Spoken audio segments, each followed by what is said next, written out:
Danganronpa. Danganronpa is an incredible series. All I can really tell you without spoiling too much is what's in the prologue, but it can be described as 1/3 murder mystery, 1/3 visual novel, and 1/3 dating simulator. I promise it makes sense.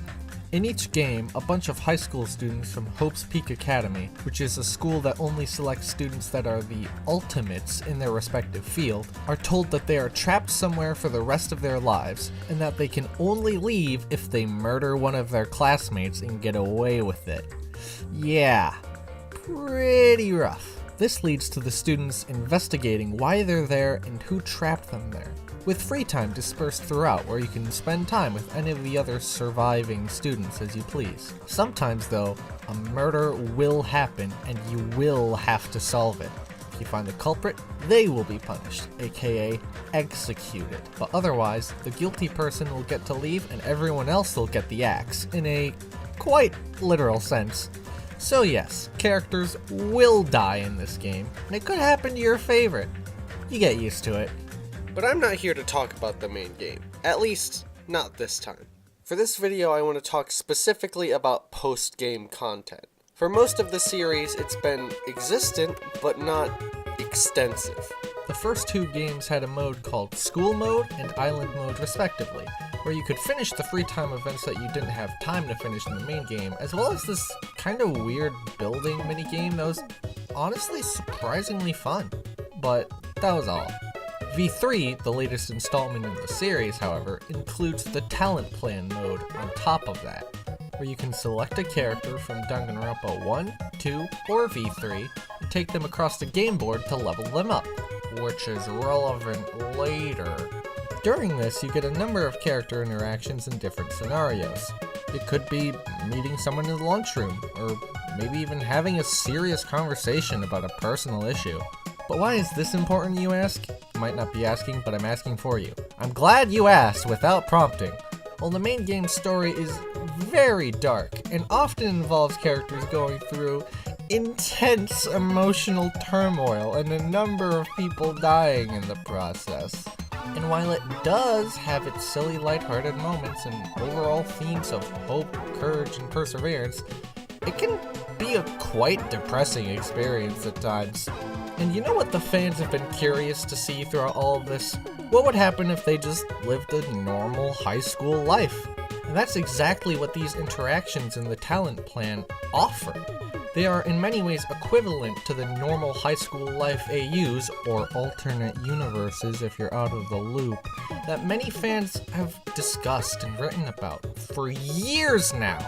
This lets us see these characters that many longtime fans have grown to love without the stress of the main game's conflict. To see them just a little happier and maybe even thrive. As someone who isn't a fan of the series, this isn't a huge deal, I'm aware. But to many people, myself included, who have seen these characters go through a lot, both positive and negative, it's surprisingly easy to get attached to certain characters. This is somewhat divergent of my main point, but something worth bringing up regardless.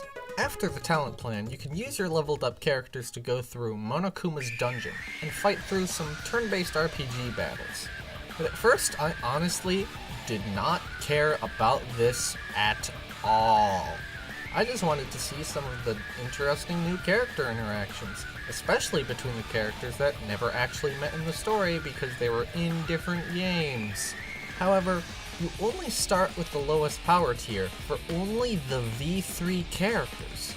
I was kind of disappointed because I also wanted to see the interactions with the first and second game's characters. You can unlock them though, but only by earning gold in Monokuma's dungeon. And this was intentional. This was to hook players into the RPG section. They come in thinking, oh yeah, I'm just gonna unlock more character interactions and then leave. But then when they go further, They realize how surprisingly fun the combat is, despite the fact that it's pretty simple. As you go through Monokuma's dungeon, you get gold for each fight, which you can use to craft new gear or purchase cards from these machines that give higher percentage chances for the improved power tiers as you progress through the dungeon. so you can continually progress and gain the ability to build more powerful characters. But at the end of the day, it's still down to the player to make a team that works. Over time, you slowly start to learn some of the tricks to building your characters during the talent plan. On top of leveling up to a maximum of 99, they can get talent fragments to learn and upgrade up to 5 skills and get them up to level 10. But the talent plan also has special events that won't increase your stats much, but don't have any limits, unlike leveling up. So when you're on the board, you need to try to strategize if you want to get more talent fragments to increase skills, or you want to level up your stats. And you can at least somewhat predict where you'll land because you can control if you roll a low number or a high number, which is an excellent decision, by the way. So then dice rolls feel like another strategic decision instead of just, okay, let's see where I end up this time. Oh, lose a turn! Yay!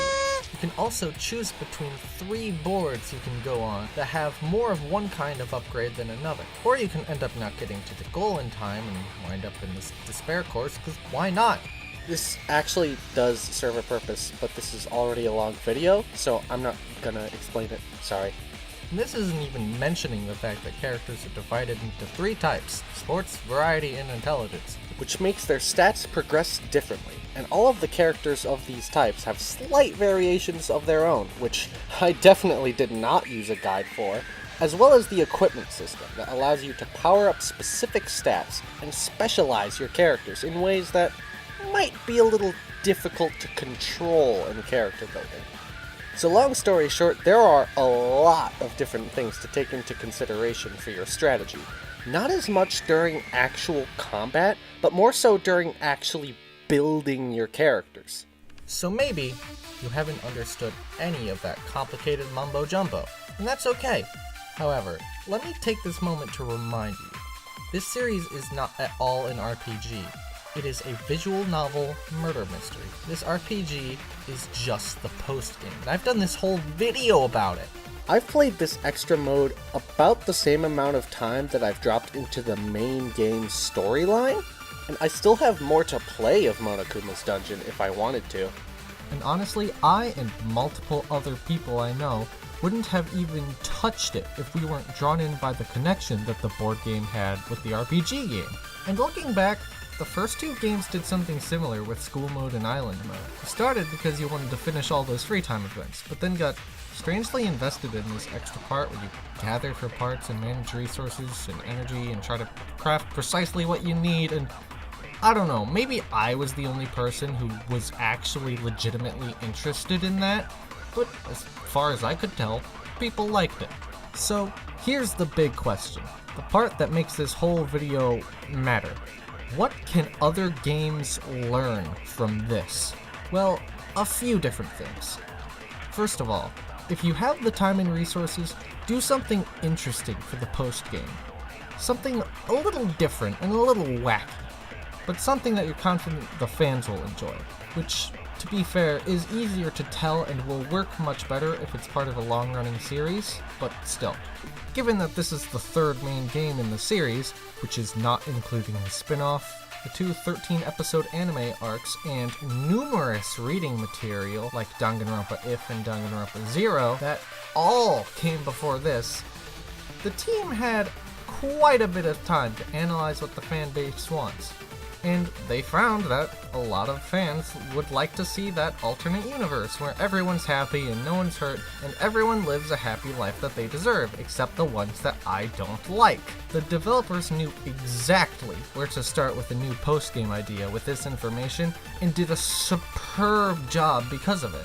If you do it right, you can exponentially increase the value of your game for potentially way less costs and work.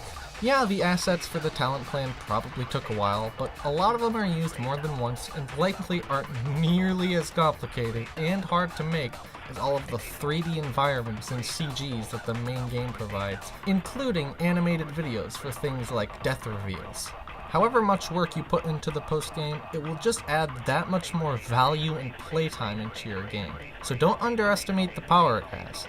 In fact, it actually gives you a lot of freedom as a developer. If you've been working on a strategy game for the past 3 years, you might want to develop a small top-down shooter minigame, or something like that. Who is to say that you can't do something like this for post-game content? Of course, that's assuming the chain of command and the company is willing and all that, but that's besides the point. And much of what I've been talking about also applies to minigames already in the main game. Gwent from the Witcher series, for example. Finally, do something to hook the players into this extra content, and try to make it more than just rewards for the main story. Sure, Witcher 3 has times where you get rewarded in the story for winning a game with Gwent, and oftentimes in Zelda or other open world games you can get money or item upgrades for doing mini games, but times like this makes them feel less like you're doing it for fun and more that you're doing it for the reward at the end. Lure them in with something that they're familiar with, and then connect it to something a little bit different. It'll not only add more value to your product, but it will also give that little extra something that made it feel like you really cared about your game. Thanks for watching. See you next time.